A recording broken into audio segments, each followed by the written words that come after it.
In our first lesson on trig integrals, we looked at combinations of sines and cosines. In this lesson, we're going to look at combinations of tangents and secants.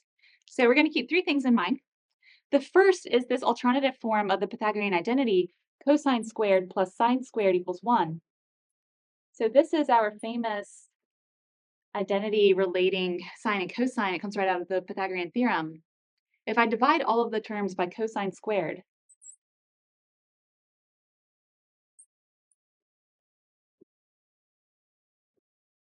then the first term becomes 1. The second term becomes tangent squared. And the third term becomes secant squared. In addition to this identity, we're also going to keep handy the derivative of each of these functions. So the derivative of tangent is secant squared, and the derivative of secant is secant times tangent. We are only going to look at two special cases when you consider ways to combine secant and tangent in an integrand. The first one is, what if the power of secant is even?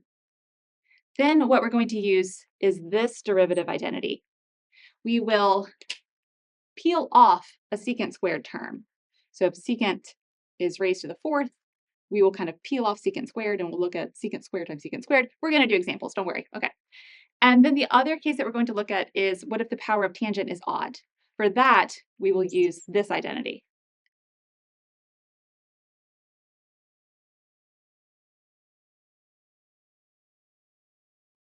Okay, let's start with this example. We would like to antidifferentiate secant raised to the 8th power.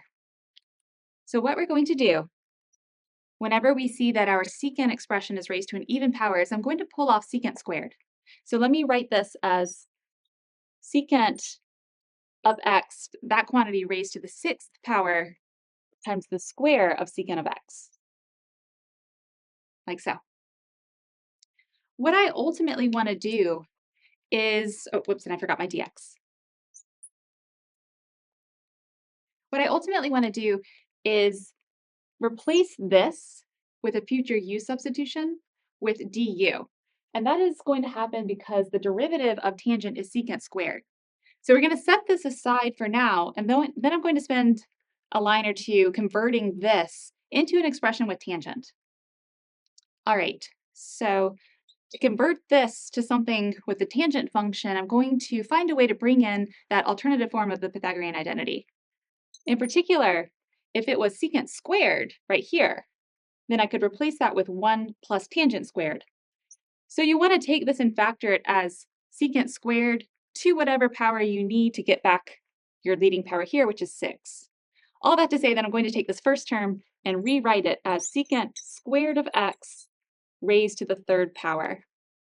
Okay, so this is how I want to decompose this first term, and then the second term, we'll just leave that aside for now. Okay.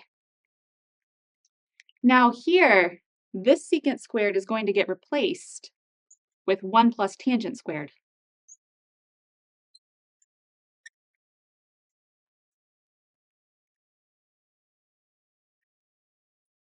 Okay, so this is the replacement for secant squared according to that Pythagorean identity. Keep this the way it is. Now we are perfectly set up for a u substitution. If u is tangent, then du is secant squared x dx. So we'll let u be tangent of x, so that du is secant squared of x dx.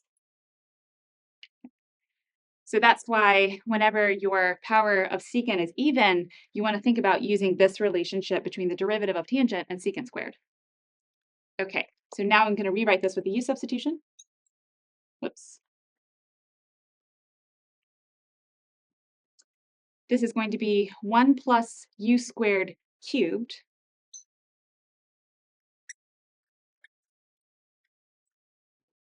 And then this whole expression here is just going to turn into my du.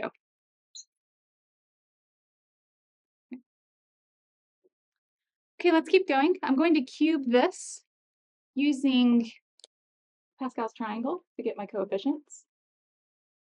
Okay, so this is the row I need of Pascal's triangle. So the coefficients when I expand this are going to be 1, 3, 3, 1. So it's going to look like 1 plus 3u squared plus 3u to the fourth plus 1u to the sixth.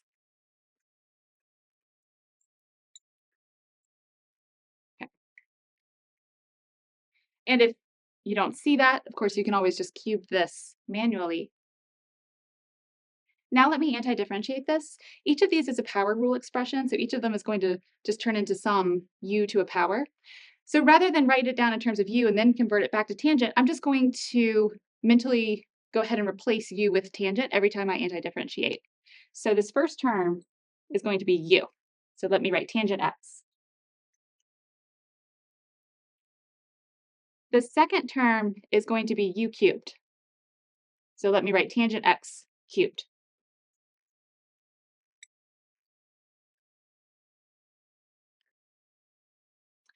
The next term is going to be 3/5 u to the fifth. So I'll write 3/5 tangent to the fifth.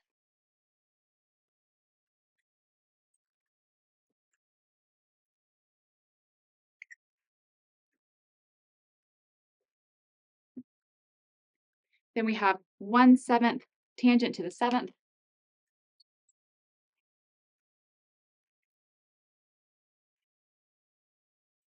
And then this was an indefinite integral, so we'll finish with a constant of integration. Okay, so that is how you can anti-differentiate these kinds of expressions where you have secant raised to an even power. We'll do just one more example of this.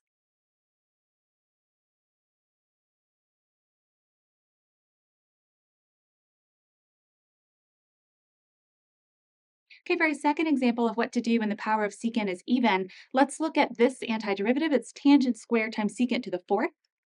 Same idea as last time. It might look a little different, but it's the same technique.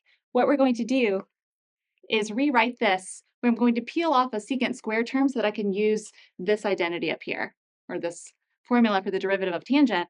So we will say that this is tangent squared of x times secant squared secant squared.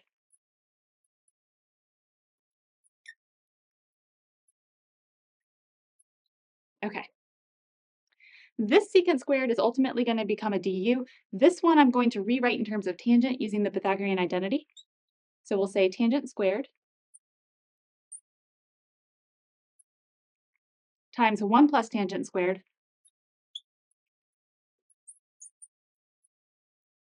times this lingering term here.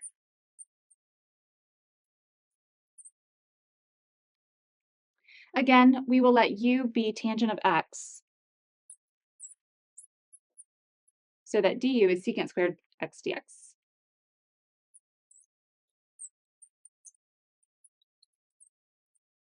All right. Then this is going to become u squared times 1 plus u squared du.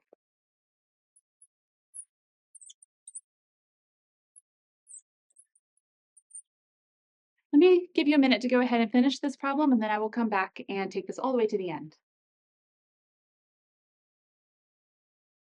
Okay, what I'm going to do is distribute the u squared inside of this integrand to make this u squared plus u to the fourth.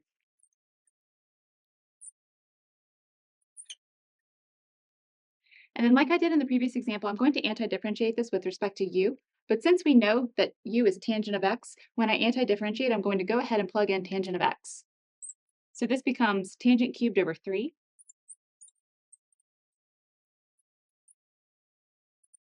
This becomes tangent to the fifth over 5.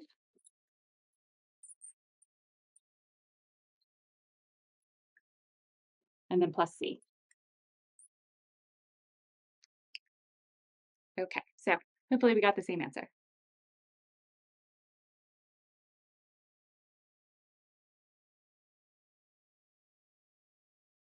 Now we will look at some examples of what to do if you have a tangent raised to an odd power.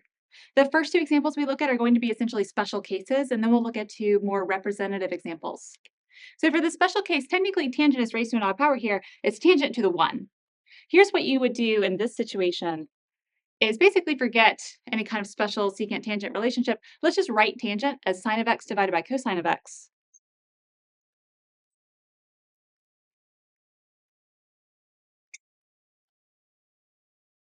Written this way, you can see that anti-differentiating tangent is a question of doing just a basic u substitution, where u will be cosine of x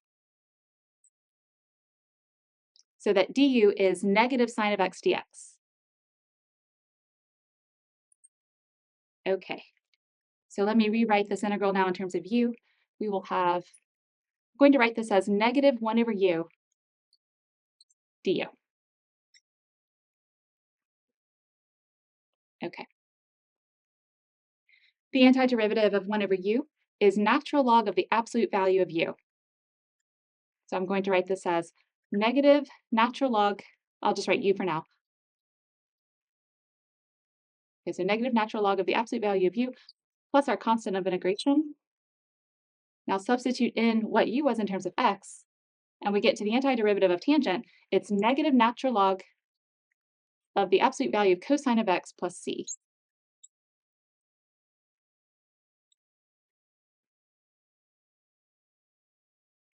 All right, so this special case of having an odd power of tangent, but it's just plain old tangent to the 1, is not any kind of special relationship between tangent and secant. Rather, just set it up in terms of sine and cosine and do a u substitution.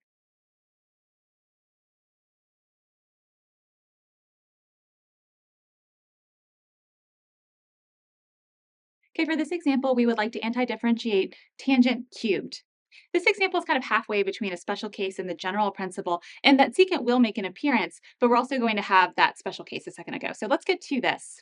Here's what you want to do when you have an odd power of tangent, which is higher than 1. You want to peel off one copy of tangent. So I'm going to start by rewriting this integral as the integral of tangent squared times tangent,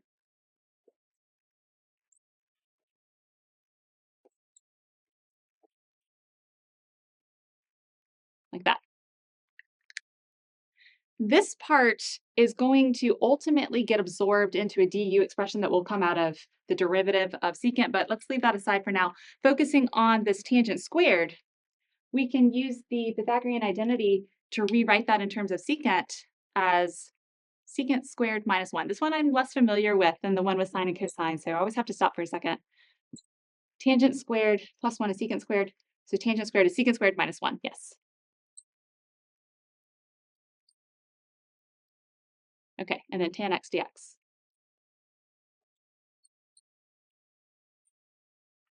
All right, and I'm going to switch markers. Let me distribute this tangent to these two terms here, and I'm also going to break it up into two integrals at the same time. So we will have the first integral, which I'm not only going to write secant squared tangent, I'm actually going to write secant, secant, tangent. So instead of secant squared, let me write secant of x, tangent of x. Okay, and then finish off that integral, we will have minus the integral of tangent of x dx.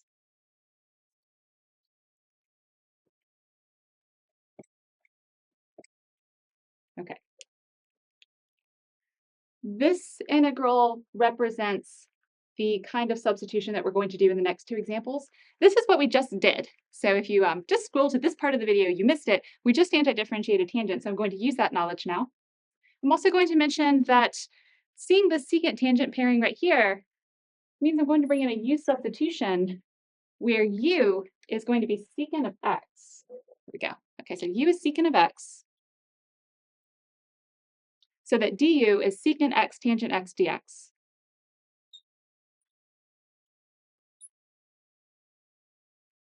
All right, so that's going to be our way of integrating the first one. The second one is based on what we just did.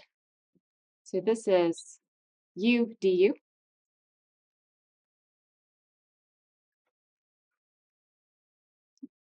Then minus the antiderivative of tangent was negative natural log of the absolute value of cosine. So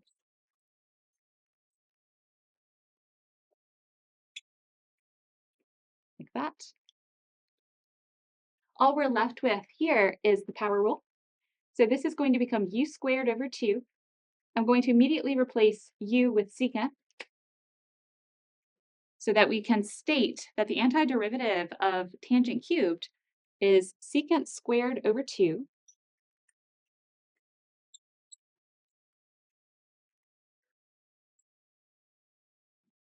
minus negative, so plus this natural log expression.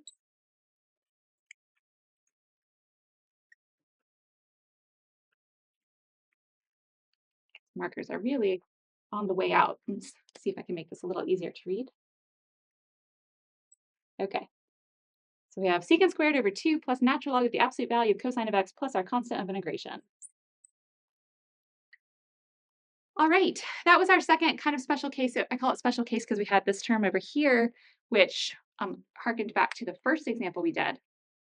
But what we saw here is representative of the general technique. So I'm going to close with two more examples of doing kind of this decomposition, where we will do a u substitution where u is going to be secant, du is going to absorb a secant tangent expression. So the next two examples are going to be more representative of your classic mixing of secant and tangent.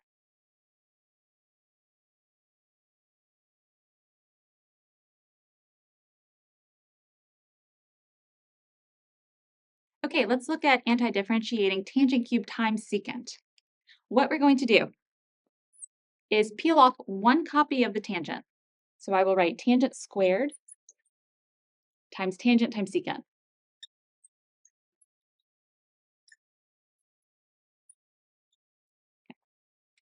This part looks like something that will become a du after u substitution because tangent times secant is the derivative of secant.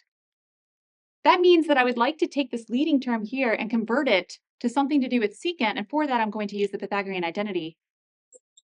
So tangent squared is secant squared minus 1. Okay, so that converts that square tangent term, and then we have this.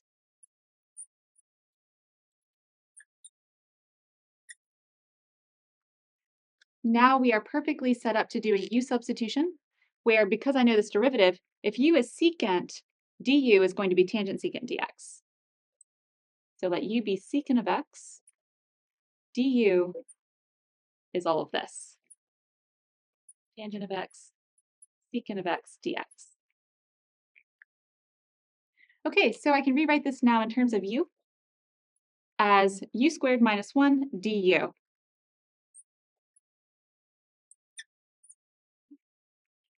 Step back there in case I was moving a little fast, give you a moment to catch up. All right, this is going to be u cubed over 3. But let me go ahead and drop in secant x in place of u. So u cubed over 3, secant cubed over 3. Minus u is minus secant of x plus our constant of integration.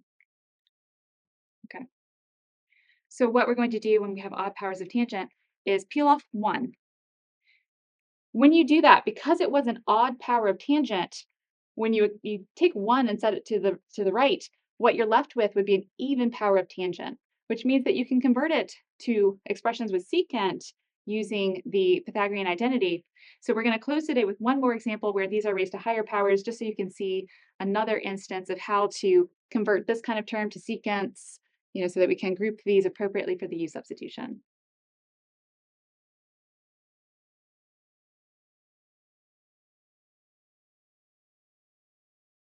Okay, let's wrap up with this example. We would like to integrate tangent of x to the 5th times secant of x cubed. And I realized I didn't have any definite integrals in today's lesson, so I also added some bounds onto this integration, so it's going to be a definite integral. That's not going to change things too much, but I just wanted to give you one example of it. So since I have an odd power of tangent here, let me start by just peeling off one of those tangents. So we will initially rewrite this integral as the integral from 0 to pi over 4, tangent to the 4th,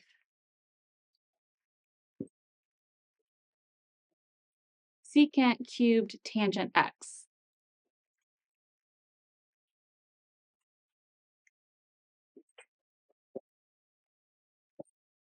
Okay. That's all I did first, was just put a tangent over to the right because I would like to have something that looks like the derivative of secant. This is actually secant tangent, so let me in my next step peel off a secant as well so that I have secant tangent off to the right. And then I'm also going to take this leading power of tangent here and rewrite it so that we can bring in the Pythagorean identity. Once I've done that, I'll talk through the general strategy with this term. So let me say that this is going to be equal to the definite integral from 0 to pi over 4 of, it's always going to be tangent squared to something when you have a high power of tangent like this. So tangent squared squared in this case. And then I will have secant squared secant tangent.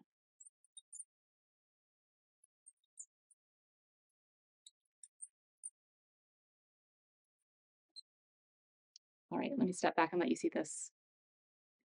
So all I've done is just take what was written very concisely as tangent to the fifth secant cubed and expanded it so that this part here looks like a future du if secant is u. Secant is going to be u, so this is just going to turn into a u squared. Because I have this tangent squared term here, I can now replace this with something to do with secant using that Pythagorean identity. The general strategy for the remaining power of tangent after you've peeled off 1 is that it's going to be even. So you can always write that even power as 2 times something, and then you write this form as tangent squared to that something. Okay, so if it was tangent to the 6th here, then this expression would be tangent squared cubed. If it was tangent to the 18th, it would be tangent squared to the 9th. In this case, it was tangent to the 4th, so I wrote that as tangent squared squared. Now I'm going to take this and replace that with secant squared minus 1.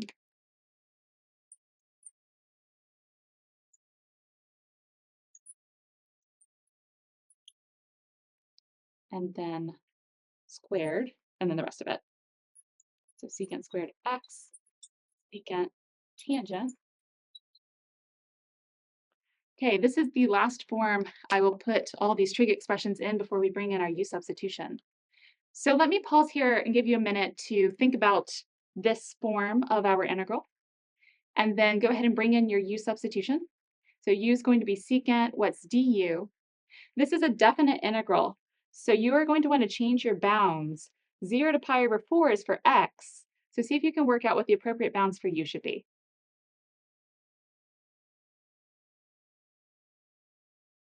Okay, let's see if this is what you did. We will let u be secant of x like we did in the previous example. When we do that, du becomes the secant tangent dx part. So secant of x, tangent of x, dx. Okay, that part is just like in the previous example, but now we have a definite integral. When x equals 0, u is secant of 0. That is like 1 over cosine of 0. I just mentioned that in case you're not too confident with secant values. If you know your cosine values, you can get your secant values. Cosine of 0 is 1. So this is 1 over 1, which is 1. Okay, so the lower bound when we rewrite this integral in terms of u is going to be 1. Likewise, when x is pi over 4, u is 1 over cosine of pi over 4. I'll jump right to that form.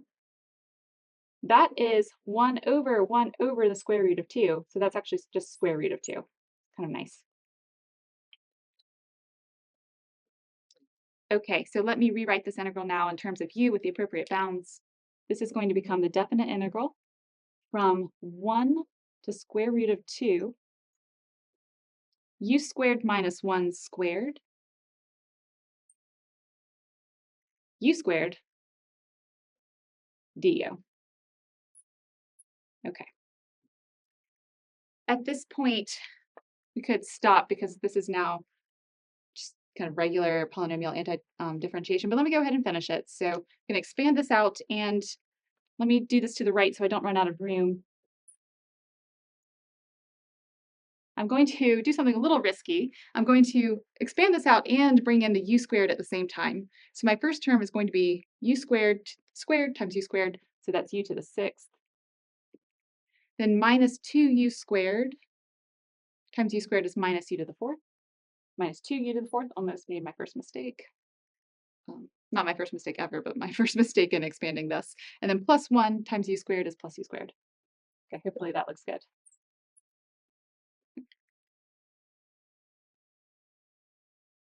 All right. Now let's just go term by term. We will have u to the 7th over 7 minus 2/5 u to the 5th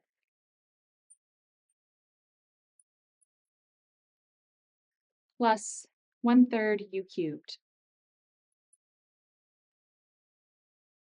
We need to evaluate these at the top and bottom bounds. Square root of 2 to the 7th. Let me show you how to write that kind of in a nice form. That's going to be square root of 2 to the 2 times 3 times square root of 2. Okay, that's not the nice form, but that's how I'm going to think about it. Divided by 7 minus 2/5 square root of 2 to the 4th power times square root of 2. I'm just doing this because sometimes I think students don't have a lot of confidence with roots and powers. So let me take you through my thought process plugging these in. And then plus 1/3 square root of 2 cubed. I'll write square root of 2 squared square root of 2 over 3. Hope I can fit this all in after all of this. And then we're going to subtract all. Plugging in 1 is easy. Minus 1/7 minus 2/5 plus 1/3. So minus that quantity. I've got my sign on.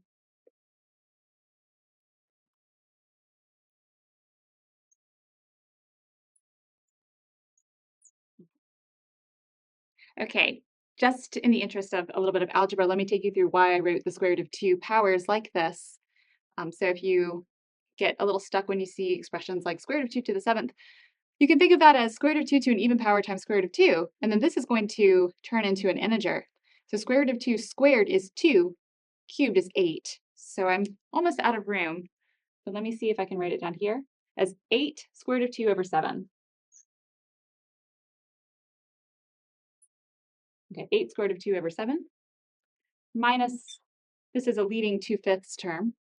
Square root of 2 to the 4th power is square root of 2 squared squared, so that's 4. So overall here I have 2 times 4 times square root of 2. That's going to be 8 square root of 2 over 5. And a square root of 2 squared is 2. So this is going to be 2 square root of 2 over 3. Minus, I'm just going to leave these fractions as they are. I think I've done enough algebra at this point. This is the last example today. Okay, so that is how you would do this integral. The fact that it was an odd power of tangent means the first thing you want to do is just peel off one of those tangents. If you have some secant terms here, you want to group also a secant there because this is going to turn into your du. When you peel off one copy of tangent, you're left with tangent to an even power. Write that as tangent squared to something and then bring in a secant expression using the Pythagorean identity. At that point, it becomes u sub, where u is secant. In this case, we had a definite integral, but there was nothing different about the process of changing our bounds through the u substitution than what we experience when we do kind of regular u substitution. Okay, so that wraps up this look at combining powers of secant and tangent in an integral.